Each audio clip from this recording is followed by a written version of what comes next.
Hey guys, welcome back to another video. In today's video, we are going to be doing something a little bit different. I'm joined by 𝐒𝐿, and today we are going to be doing a behind-the-scenes director's commentary of Life of the Stormworks Titanic. So yeah guys, let's get into the video. Alright, I think we should start off with the planning. It was kind of something I just threw in the air, and I think that you've created the best Titanic model on Stormworks. I think everybody can agree with that at this point. It's got interior, it's got detail. I don't know if 𝐒𝐿's going to be coming out with a new one soon, so this is what we have, and it looks fantastic. It even has a reciprocating engine room. So before we even start with the film, why don't you tell us a little bit about actually creating the Stormworks model? What was your real inspiration? You just felt like doing it, or what was it that got you to make the model? It was kind of a combination of things because I started way back when quarantines first started and school was out because of, quarantines. And it's like after I made the nomadic model, which was like one of my first actual attempts at making a decent ship. And then of course after seeing like JP's ship, JB Ships' Titanic, and I was like, what if I make my own? So I basically just I already had a pre 3D modeled hull, like a ship hull of Titanic, and I imported it, and then I kind of fixed up some stuff, put the paint on it, and then I worked my way up with the superstructure and just all the smaller details and just the interior. And like even though the hull was imported, it took a while to kind of prepare it to make it look good. Like I said, painting it, fixing some import errors with some holes in it and stuff, and then add some wedges to make it look smooth, and adding all the portholes and stuff, which was difficult to do. And I don't want to stray too far off from our main topic, but I know that there is some criticism online about using 3D imports, and I know you spoke about how it took you a while to fix up that. But what are your opinions on the 3D imports? What should you and what should you not do for future reference? Um, I'd potentially say like in terms of importing a whole, it's like yeah, it's faster than making a default whole. I like see the benefits where it looks a lot better depending if you can actually 3D model a realistic looking whole, but it also takes a while to kind of fix any mistakes that kind of pop up in the importing process, then to paint it, and then to add all the wedges and stuff such as that. Absolutely. So Same it can thing kind of with go both the ways. Yeah, same thing with the MS Edisto 2. That's how it was done.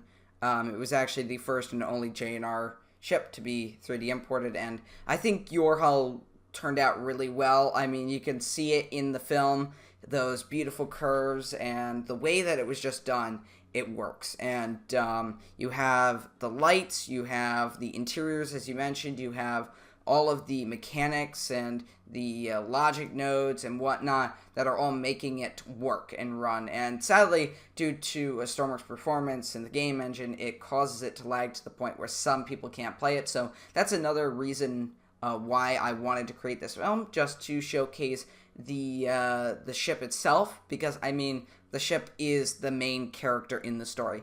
So I think we should move into the film a little bit. I think this is where we'll get into speaking about some of the sets that you made, and they are pretty spectacular. So if you haven't seen the film, the link will be in the top right corner, but let's go ahead and get into it. So we start with the opening shot here, and obviously we have some historical photographs. Now, I'll go ahead and just let you know that the historical photographs are meant there for a reason. They're not just kind of filler, because we do want to still, cement Titanic into a real life history. It's not like all in Stormworks, because it actually shows you here that the Titanic was a real ship, which pretty much everybody on this channel knows. If you don't know the Titanic, you must really be new into the world of ships and sinking vessels and whatnot. But it's a fantastic story, and again, one of the reasons why it's being told in this film. We have the shot of the actual pistons pushing out. Now, I know that you did a little bit of research in this, so why don't you go ahead and tell us just a little bit about these piston mechanisms and what they were actually doing? Yeah, from a photograph that I've seen, there appears to be like a sort of piston mechanism, like multiple pistons in a line that, and there would also appear to be valves behind it. And I assume each of those valves would kind of correspond to each piston, and all those would be opened up at once, and they would push forward and kind of give the slight nudge to those wooden brackets to get the ship finally rolling down from like the slipperiness of, the soap and tallow and all that stuff to help it get it into the water. Yeah, absolutely. And as you can see, and I'll play it just a little bit here, you can see that it's actually pushing a button. Now, before we actually get into the launching, can you tell us a little bit about how this system was made before we go into any of the aero gantries or whatnot? Yeah, basically you have actual pistons that push, and it pushes a activation button. And after pushing the button, it activates a sort of system in which there's tons of wheels underneath the wooden brackets you see there that hold the hull up. And after it activates, it slowly speeds up. It's not like an automatic, you know, instant speed sort of thing. It kind of gradually increases speed, sort of how it would have actually been on the real launch, where it kind of picks up speed over time until it reaches the water. Okay, so that's pretty interesting. Obviously, that's how the system works, and a lot of trial and error went into this, I assume. I actually know, but for the audience, tell us a little bit about how many times this had to go before it actually worked. Yeah, it's kind of a lot of trial and error with figuring out the sort of degrees for the ramp to make it look good, just the position, and to make it so how after it leaves the slipway, it has that distinct bob of the bow where it dips down and then starts floating back up and then continues moving backwards slightly. Yeah, and we'll get into that in a moment or two. But let's go ahead and play the video just a little bit here, and we'll see the ship going down here. So you can see the ship sliding into the water. There's the propellers, or where the propellers will be going, the propeller shafts. You can see the ship sailing down there. And let's actually pause it right here. This is a perfect moment to show the ship here. And if people don't know, this is based off a photograph, this shot here, of the ship actually slipping into the water. Now, obviously, you can see those wonderful aero gantries built by 𝐒𝐭𝐨𝐿 in there. And, yeah, I'll ask you a little bit about these here, and how long it took you and what type of research materials went into this. I'd say like a day in terms of building. Of course, it's not 100% accurate. It's more like just you can recognize what it is based on just the shape and how there's two distinct large slipways and all the diagonal beams and stuff, and that it should be the correct size in terms of that because it can perfectly fit the whole ship for the launch. And now, speaking about perfectly sized, I know this was going to come up eventually, but is this ship one-to-one? I will be honest, it actually is not. At first, I thought it was one-to-one because I went off the assumption that one block was 1 foot, but that's not the case. Apparently, one block is 0.82021 feet, or around 4 blocks is a meter long, I believe. And to make a one-to-one Titanic, it would have to be 1,076 blocks long, while this one here is 883 blocks long. So it's not perfectly one-to-one, but it's somewhat close. Like you could say it's 82% of the actual size.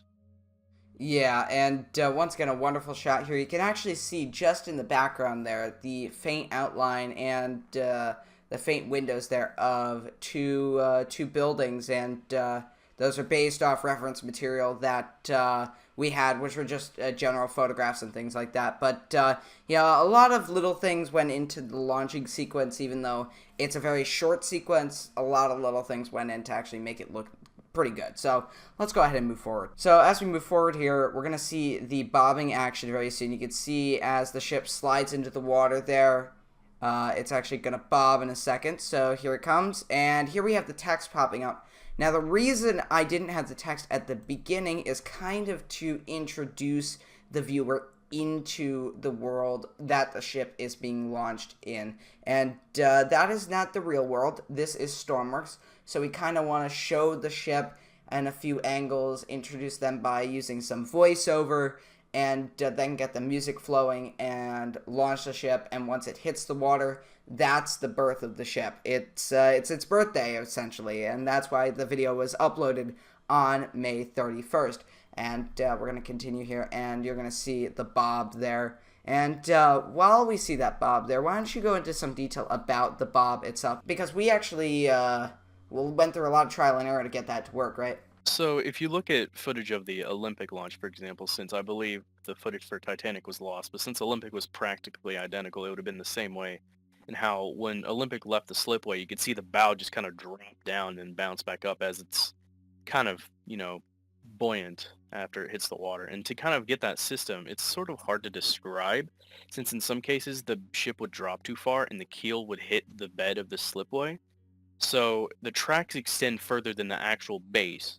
So the tracks still slide, but then there's like a gap in between for the forepeak area to kind of slip through so it doesn't hit the base. So it can give that perfect kind of bob effect like you would see in real footage. Mhm.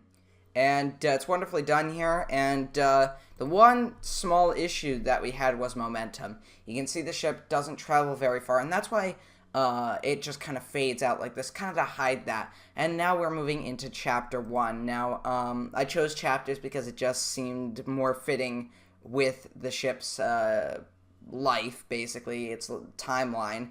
And we start with fitting out. So a lot of things went into the fitting out stages, and it's really sad that it didn't last as long as I originally anticipated it to be, but we're going to go ahead and go into that now. So here we go. Alright, so first shot immediately. We have a few big things. We have the German crane, the floating crane, we have the gangways, we have the two toilets on the bow, and we have the Titanic with a bridge installed and only two funnels. So, yeah, just tell us a little bit about what went into transforming the regular model into this.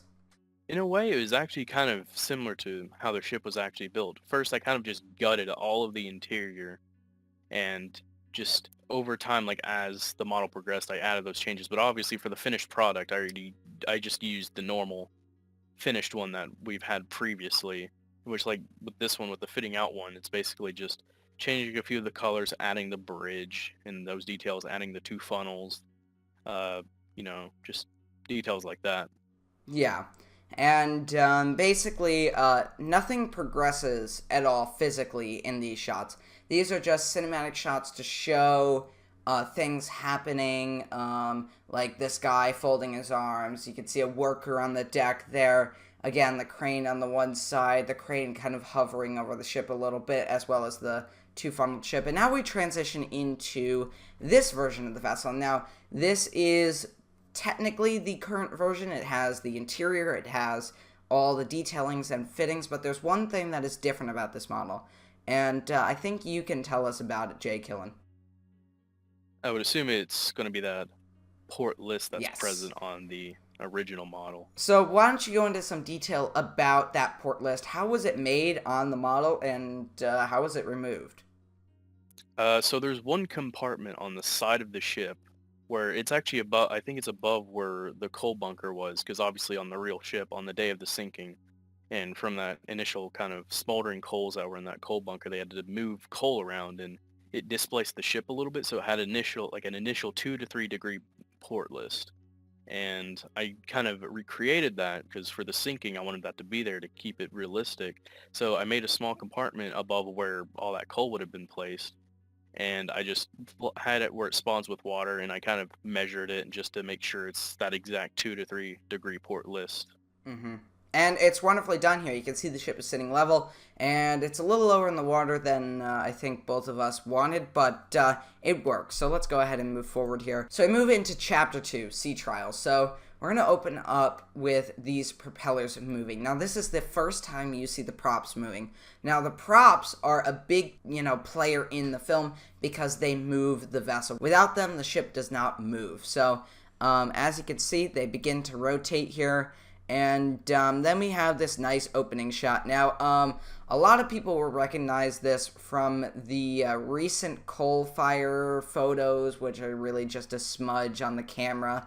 But, yeah, this is kind of the shot that I wanted to recreate, just to kind of show what the ship would have looked like as it left for its sea trials. And, yeah, let's continue forward. And we'll just go ahead and see some little shots here of the ship. Now, this is actually based on a photograph of the ship in Southampton, and it's just flopped the other way, but it's almost perfectly angled for that photo, and I'll actually have it up on screen, and you can see it is flipped the other way. But let's continue. So, some more general shots of the ship passing by here. Not a lot of references to any films or anything, just kind of showing the ship moving for the first time without a port list, of course, and then we open up to this wonderful wide shot, and it shows the ship pretty much in its entirety for the first time in the film. And then we close off for Chapter 3, which is the voyage. And, yeah, let's go ahead and stop it on this scene right here, this frame. I just love this. There's so much happening here. So, 𝐒𝐿𝐴, why don't you go into some detail about every little aspect of this set that you built? Yeah, so pretty much from seeing images of the departure, or just even images from different points of time or in a similar time, but not like when Titanic was there, you can see just that one building that's labeled with White Star Line, or I think later in his career after White Star merged with Cunard, it was called Cunard White Star, I believe, and that name was changed on the side of the building there. And you can see those massive cranes that are next to it, in which those were there to load cargo and any other essential things that were too heavy to put on board manually. Mm-hmm. So now, I do have some reference for this shot. If you've ever seen the 1997 Titanic film, which I'm sure most of you have seen, they do have a shot similar to this. However, the crane is not in this position in the film, and I think that's just creative license because the ship would kind of want to be seen. But in photographs, we do see the cranes like this, I believe. Yeah, from looking at a map top view is like a little handy kind of blueprint or map where it kind of shows where the gangway bridges would have went, which are those platforms that connected to the building that allowed the passengers to board from B deck, I think it was. And then it would also show where the cranes would have been placed in approximation, which helped quite a bit. Yeah, and it's wonderful that we're actually seeing what it kind of would have looked like on the date of the departure. So let's go ahead and move forward. All right, so you can see once this transitions, there we go, I've paused it there, and you can actually see the people boarding on the ship, and you can see the D-deck door open, and people boarding on there. Now, I believe the ship is static, so we have the model static for lag reasons, because this ship is laggy, and we can both agree with that. I mean, big builds are just laggy on Stormworks, but that's what the main challenge is with creating films like this, and this is one of the reasons why I took this on, because, you know, to do this, it takes a lot of, you know, hard work and dedication, as 𝐒𝐿𝐴 and I both know, mainly him, because he was the one dealing with this, especially after a hotfix update pretty much destroyed the funnels for a period of time. But as you can see, this is just a wonderful shot. There's a lot of action going on, even though it's static. So let's continue. So here we have another shot, purely based off the 97 film. Obviously the set is the same, but we do actually get to hear Titanic's whistles. Now there is a sounding of Titanic's whistles available, but it was using compressed air, I believe. Is that correct? Yeah. So clearly they didn't sound like that when the ship was departing. So obviously I just changed the sound a little bit to sound as if it was blowing hot steam. So let's go ahead and continue. So we're panning across, that's where we hear the whistles, and then we transition into this wonderful motion shot of the reciprocating engines just beginning to move there, and then after that we'll get to see those props moving once again. And yeah, here is a scene based purely off the 97 film. Once again, I just am in love with the 97 film, especially the Southampton departure scene, and that's why a lot of the shots here are based off that. And you can see the propellers starting up there, and we'll go ahead and play it here. And as you can see, they are just moving, and the ship begins to move. And no questions here. We all know what photo or angle this was based on. Titanic departing Southampton, and there would be a guy sitting on the corner there of the dock, and yeah, it's a beautiful shot, and we get to hear Titanic's whistles twice more here.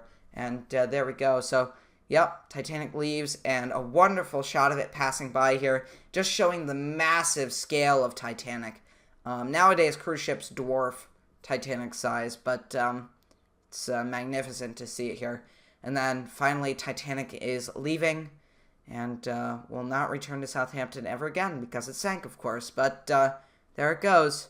Yeah, of course, we would have had the SS New York incident where, because of the wake from the ship and it's so massive, it just pulled the ship off of its moorings and caused it to almost hit the Titanic. And luckily, or technically unluckily in a way, if Titanic would have been delayed, it probably could have actually not sank. So it's just kind of interesting to think about those aspects. But Yeah, yeah, absolutely. And it's really interesting to see how things affect the timeline as well. And we just had a shot here, and I'll continue playing it, but purely based off the Cameron film, as you can see, just pulling back from the bow there. And you'll notice the port list is here, so I've decided to put that in after leaving Southampton because it would have slowly developed over time. And there's another 97 film inspired shot of the propellers passing, and then a wonderful opening to what the captain might have seen when sailing out towards Cherbourg. And you can see here's a nice shot of the bow of the ship. We saw this in the beginning. It was like the very opening shot, and now we see the bow in the water, basically just going right through those waves there, just cutting right through the water. And then a wonderful, somewhat sunset dusk shot of the ship just passing by, and then we hear that funnel blast, or whistle blast, sorry, one last time. And there we go. Now we are in Cherbourg, and here is the Nomadic, and it is docked alongside. Now, I'm going to pause it here. This will be good right here. A nice little shot of both the Titanic and the Nomadic. So some people may question, why is the Nomadic on the port side? And I'll let 𝐒𝐭𝐨𝐫𝐤𝐬 take it from here. So, yeah, why is it on the port side? from looking at testimonies of people who traveled along the Nomadic, it was said, if I remember, it kind of pulled around and in some way that it actually parked along on the port side instead of what was usually known as the starboard side in terms of that. There was a survivor that I believe mentioned that they were on board the Nomadic, and this was obviously, it wasn't the Olympics, it was the Titanic because they were surviving. And they mentioned that as they were heading towards the ship, they noticed how large the ship looked. It looked like a house. And, well, why would the Titanic look like a house? And then, they were coming from the stern. So they were facing the stern. Because if you look at the stern, it's not like the traditional shape. You've got the lower decks, and it kind of staggers up on itself. So it could look like a house if you don't know what a ship looks like, or you don't know what Titanic looks like, or you've never seen something that large before. But then this passenger describes, I think, was it Molly Brown? I can't remember. Can't recall. I thought it was. It could have been Molly Brown. It could have been someone else. But they recall the ship suddenly lurching and rolling. So what does that mean? They were crossing around the wake of the Titanic, or another ship. But they were crossing around, which meant they had to go onto the port side. So that's our evidence for it being on the port side. And there it is, sitting on the port side of the ship. We're going to continue playing it here. And you can see this wonderful shot just moving aft here. And this Nomadic is by Jake Hillen. And something funny about this scene. It was originally intended for the Nomadic to move forward. And I'm going to pause it here because it's about to fade. And the reason it fades is quite funny. But basically, it was supposed to leave. And while we were filming, it just capsized. But yeah, and that's why we have it fade so suddenly here. And then, obviously, we fade into this propeller shot. And this is just wonderful, by the way. This is a wonderful shot, just showing the propellers moving again. And it sails off to Queenstown. And here we have Titanic docked in Queenstown. And we have a shot right here that resembles a Father Brown photograph. And it's interesting because you used this Father Brown photograph for something else. And it wasn't for this film, was it? Yeah, it was for the hand railings, because in some, you see the hand railings there next to the windows of the grand staircase. In some renditions, it was shown that they were wooden, but from what I seen, they were white, so I concluded that the exterior railings would have been made out of metal because they're exposed to the outside, elements, because it could be rained on and stuff. But if you look on like the enclosed promenade or just the promenade in general, the hand railings seem to be brown and wooden instead, because they wouldn't have been battered by rain because it's shielded. Exactly. And, that makes sense. So it's an interesting little discovery, and I'm glad you have it on your model. But, yeah, let's continue forward here. Now, this shot was quite interesting to build up because of the lag factor. And there's a little Easter egg in this shot. It's just above the bow, and it's the airport control tower. Sadly, it got caught in the shot. But we have the PS Ireland and the PS America here, both built by 𝐒𝐭𝐨𝐿. Not finished yet, so it's not in the workshop, but they look fantastic, and you can see them both. You can see them both docked here. So yeah, very cool. Yeah, it was intended to be the PS Ireland because I was initially making that, and since PS Ireland and PS America were practically identical, you could just duplicate them and say that it was either or. Exactly. And here you see Titanic leaving for the last time. Now, originally, it was intended to be Father Brown's last photograph of the ship leaving, but I thought that was much better. And here we go. We open into the second day, or the first day on the Atlantic. Actually, no, this would be the third day at sea. Yeah, we have that wonderful bow shape there, and then we have this wonderful promenade view as well. And I quite like this shot because it represents what a passenger would see, and that's just really nice. And we're about to fade into a wonderful side view of the ship itself, and once again, very, very nice. Very nice view of the ship. And we do see that port list as well, and here's my favorite shot of the entire voyage section, other than Southampton, and you can actually hear the reciprocating engines going, and then we have another wide shot, and the music begins to shift here. Things begin to start getting a little less happy, and a little less lively, and a little more darker, slower, and you kind of know that things are going to be not great for the ship in the future. So here we see the 97 recreated shot here of the ship sailing into the darkness, and then we transition into a bow shot, and you can see it just plowing through the waves there, and then it'll transition into a night shot, which is very cool. So here we have a night shot here, and the ship is just coming straight at you. It's quite frightening there, and you can actually see the port list quite well there, and the final shot of the ship where it's not in distress or about to hit something or sinking, and it's just sailing off into the darkness. And I know we have quite a bit to talk about when we come up to Chapter 4, the Iceberg. Alright, so we open up with the Iceberg dead ahead, so I'm going to pause it right here, and why don't you go into a little detail about the Iceberg itself. I know I originally modeled it, but you went in and made some alterations. Yeah, it's kind of from looking at some inspirational photos in terms of there's one that looks pretty similar to the one there, and I kind of took inspirations from like the 97 movie in terms of the shape and the profile and like just sort of the curvature of it, how it kind of has a peak towards the top left and then it has a few bumps along as it approaches downward.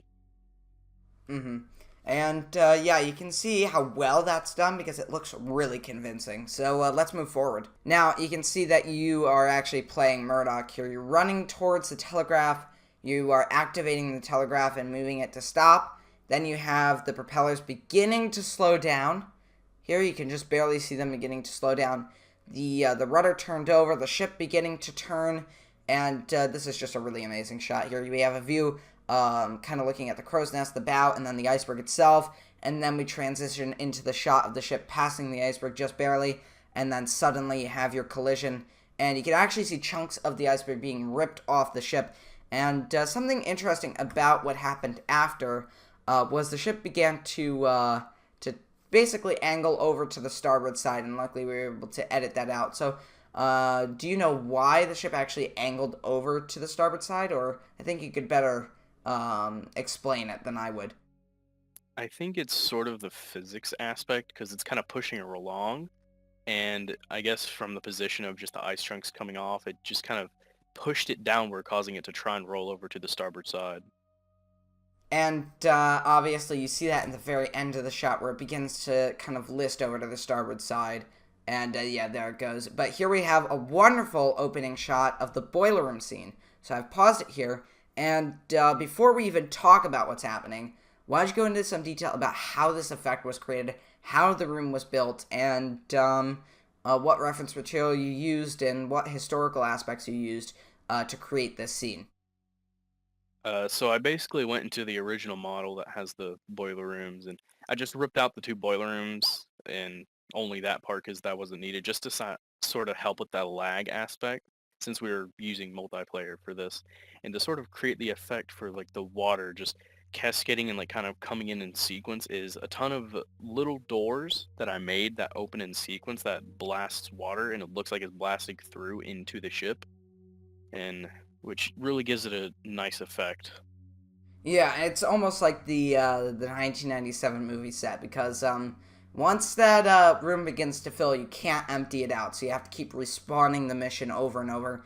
But it was definitely well worth it, and you can see Frederick Barrett there, and I forget the other man's name. Do you know who I he think is? his name was Mr. Esketh. Esketh, yes. And they're running there, and we switch to a different shot, and you can see you running through the boiler room watertight door there into boiler room 5, and the door is closing. You see another shot of the water cascading through, and then the door suddenly shuts, and then we switch to the exterior view, and this was based purely off Honor and Glory, this shot here, the ship passing by, the iceberg just right there, and it's ripping open the ship or punching little seams into the vessel by bending the plates and popping rivets, and it just passes by, and we transition into a bridge wing shot, and you can see the iceberg there, and actually this shot was originally supposed to be the view from the docking bridge, because there was somebody back there. I don't know who it was. Do you know?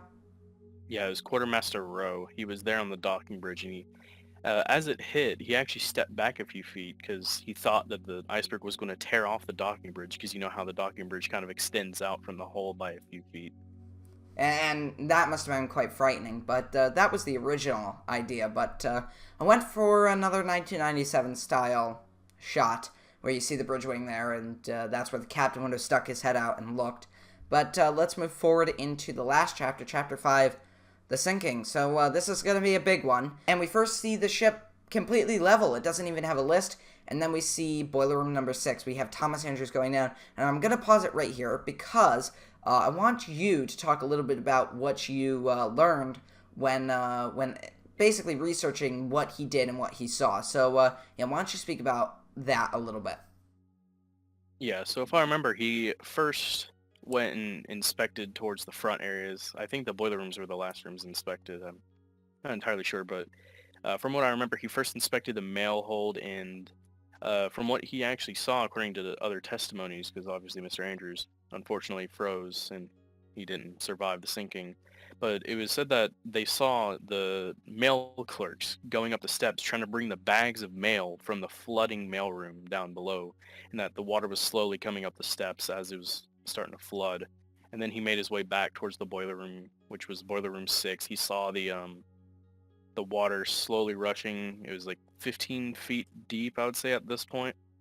And then he made his way back to boiler room 5. Saw it was slightly flooding because it unfortunately also breached the coal bunker for boiler room 5. So water was like slightly seeping in from the coal bunker through the hatches on the side. So they were later in the sinking, they were able to keep that down from the pumps because it wasn't flooding as much. But obviously, eventually, you have Frederick Barrett and those other people there, the one who broke his leg in the stokehold plate, and at some point that hatch actually bursted. Some people confuse it with the bulkhead bursting, when in reality it was the cargo, not the cargo, but the coal hatch doors. Those weren't meant to be watertight. Those were only meant to hold back coal. So after, maybe 180 to 300 tons of water finally accumulated, which was putting on like thousands of pounds of pressure on I think that it was hatch, 3 it eventually tons, bursted. exactly.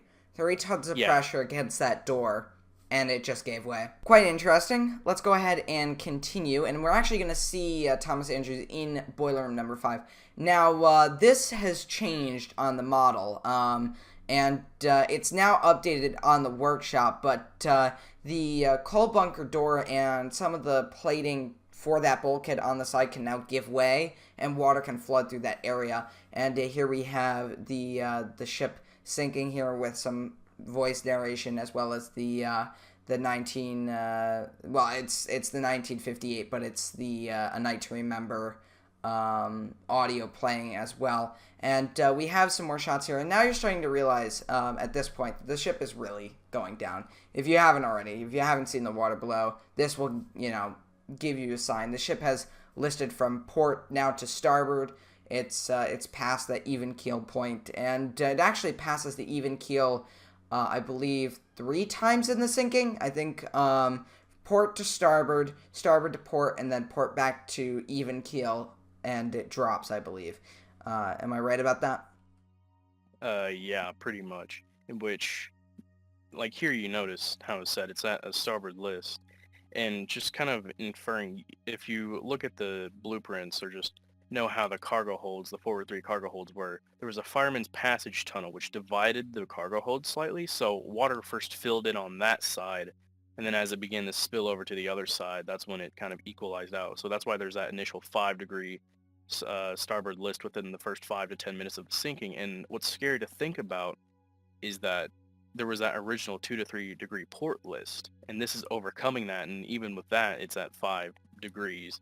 And without that, it would have probably listed even more than that, probably up to 9 degrees, similar to how it would have listed as it went to that port list, but even earlier in the sinking, so it would have been more difficult to get those boats off. Well, obviously you can tell that that effect that it has, the water flooding on that one side, is massive, because, I mean, you can see the ship. It's listed over. And which animation or animations is the sinking based off, while I play ahead a little bit here? It's kind of an amalgamation in terms of like just early styles is a few renditions, like Titanic animations, for instance. He made a really good looking real-time animation back then and took some inspiration for that for like the lists and kind of when they evened out and stuff such as that. Absolutely, and I just want to pause here. This is a beautiful shot. This is my most favorite shot in the entire sinking. It may look like nothing, but it's based off a painting by 𝐋𝐢𝐟𝐞. It's at a slightly higher angle, but I just like the ship. You can still see it's really sturdy. It's out of the water. If you were on board, you really wouldn't know too much, that's happening. You would be awoken. You might have gotten into the grand staircase, or you might have just gotten out of your cabin. But the ship has listed to the point where it's very visible on the outside, but on the deck you quickly get used to it. But yeah, this is just a beautiful shot here, and we'll continue. Yeah, another kind of scary thing to think about is in many naval simulations, it was shown that the Titanic would have capsized an hour into the sinking, and it's also just scary to think that the first lifeboat was lowered an hour after the collision because they were assessing damages, they were coming to conclusions, figuring out what to do, and then when they realized that, oh, she had a like initial port list like of 2 to 3 degrees, when they implemented that, it didn't capsize. Exactly, and that's what saved the ship. That coal fire, instead of, sinking the ship or damaging the ship further, it actually saved the ship, because when they moved all that coal, it became sudden ballast that they never expected would be used as ballast. They just expected it would be put into the boilers, and oh well, there was a bit of a coal fire, but they happen. It's not an uncommon occurrence. And here, I'll unpause it now, but you see water flooding aft deck. Now, this is inaccurate, and why don't you tell us why it's inaccurate the way it is? Moreover, it's supposed to flood a bit later because according to one steward, I think it was, who was like at the very bottom of the steps near the Turkish bath areas, as they came to the stairs, they noticed that water was pouring down the steps, is like kind of cascading down. And after they went up, they saw that water kind of cascaded from, I believe, the starboard side where that one hallway was, where all those cabins were, and it was starting to go down the steps after it finally reached over to the steps and started flooding. So there was no water coming in from Scotland Road that he said?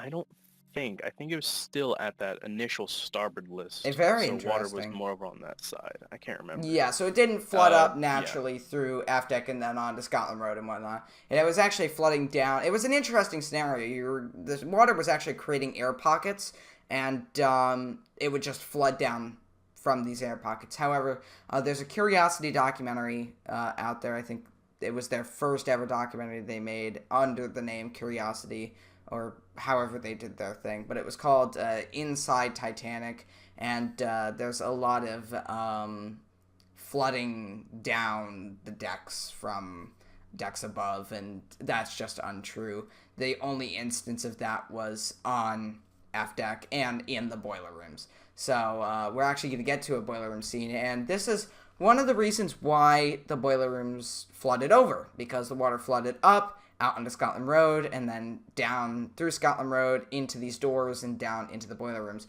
And take a look at this. We have lifeboats now being launched, but it's a bit of a trick, and I'll let you explain it. Yeah, so I kind of developed multiple versions, more over 3 sinking versions.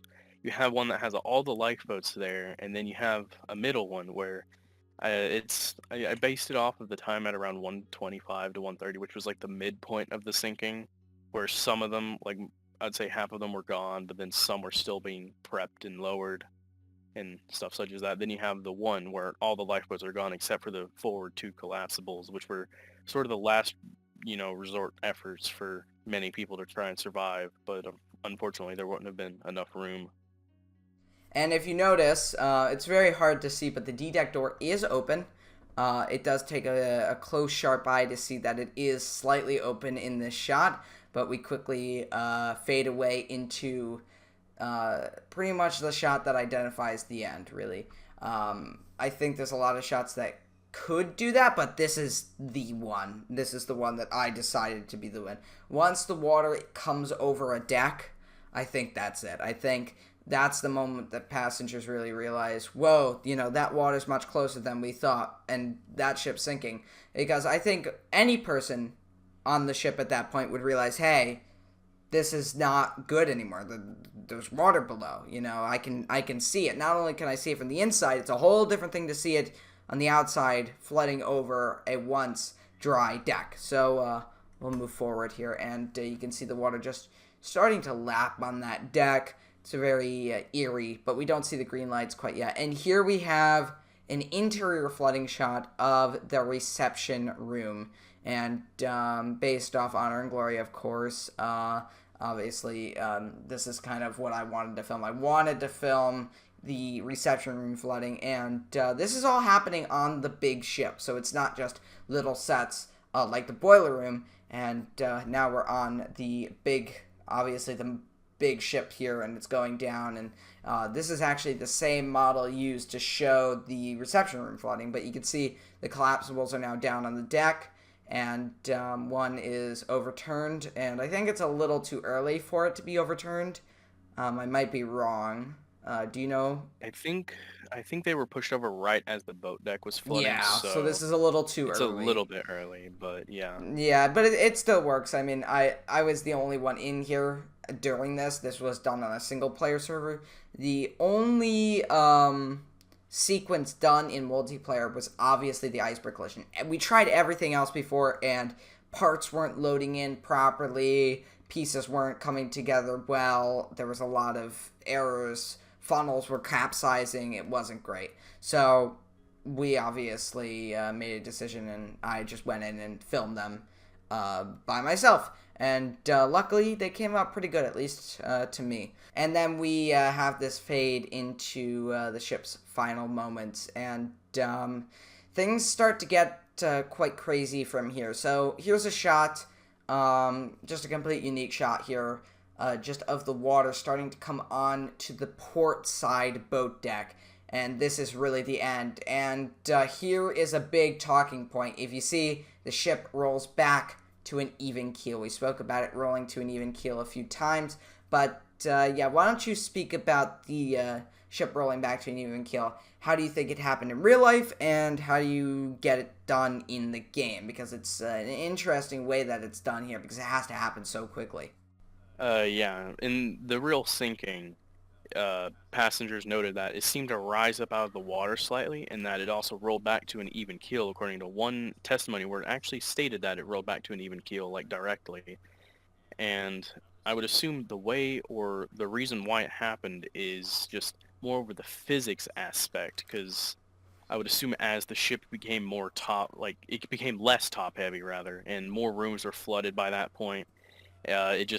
It wasn't top heavy anymore, so it rolled back over. And even with a 1 to 350 scale model that someone made and converted into a sinking and splitting model, it had an initial strong port list during the sinking, and then as the bridge was starting to go under, it just just rolled back to an even keel like it was nothing, and then it went down straight, which was interesting to see. And you actually see this with ships other than the Olympic class liners.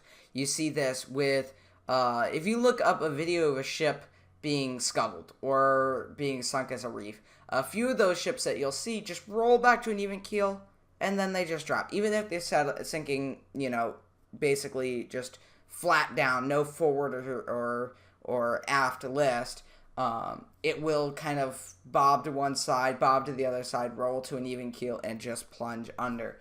And it's quite interesting. And here we have a very dramatic shot. Water literally rushing aft. Many of the survivors reported seeing this wall of water rushing aft.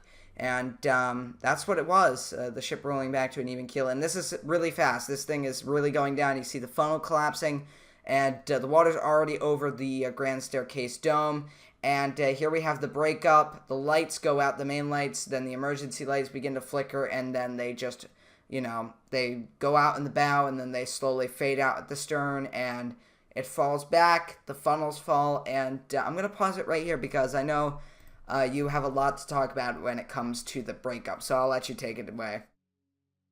Yeah, from looking at different just other people's sorts of theories and looking at different evidence, and like on the debris field, you have the third funnel deck house, just some completely separated from the stern. And if you look at like just how the wreck is and try and place it how it would have looked normally, the middle section where the ship broke is just completely gone. It's just a big space.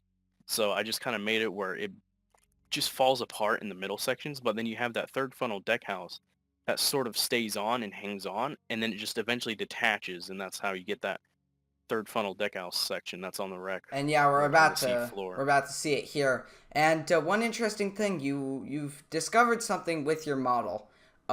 It bobs when it falls back. It bobs back up almost like the 97 Phil, but way more dramatic. And we'll talk about that in a little bit, in just a moment or two, because the stern has gone vertical and it's beginning to rotate down. And obviously, this wasn't too hard for you. It was just a few rudders positioned in a certain way, and it just went down. But yeah, let's go ahead and talk about that bobbing of the ship falling back, because that was quite interesting. That just kind of came out of the blue when you were changing the weight values and making it a little more accurate. Yeah, as the stern would fall backwards, it would momentarily like level out because of just the inertia of it falling. Then it would immediately lurch forward and then just kind of bob there for a second. And the sort of thinking is you have the gigantic turbine room, you have the engine room, like towards the front brake area, and all those also filled rapidly with water. So I'd assume it would quickly flood with water and just cause like an immediate flood, just weight distribution for it to lurch forward like that instead of leveling out for quite a bit. Yeah, and we saw the stern go under there. Nothing too surprising. It just goes and rotates around like we've known for, well, ever since the survivors told us that it rotated around during their testimonies. And yeah, that was the film Life of Stormworks Titanic, or of the Stormworks Titanic. And yeah, it took, I think it was 48 hours to film. And I believe it was roughly 2 or 3 weeks of production making those models. Massive thanks to 𝐒𝐭𝐨𝐫𝐬𝐬. Check out his updated Titanic on Stormworks. It's been pretty much completely redone, at least sinking-wise. And it looks fantastic, so go ahead and check that out. If you guys enjoyed it, make sure to leave a like and a comment, and I'll see you next time, guys. Goodbye.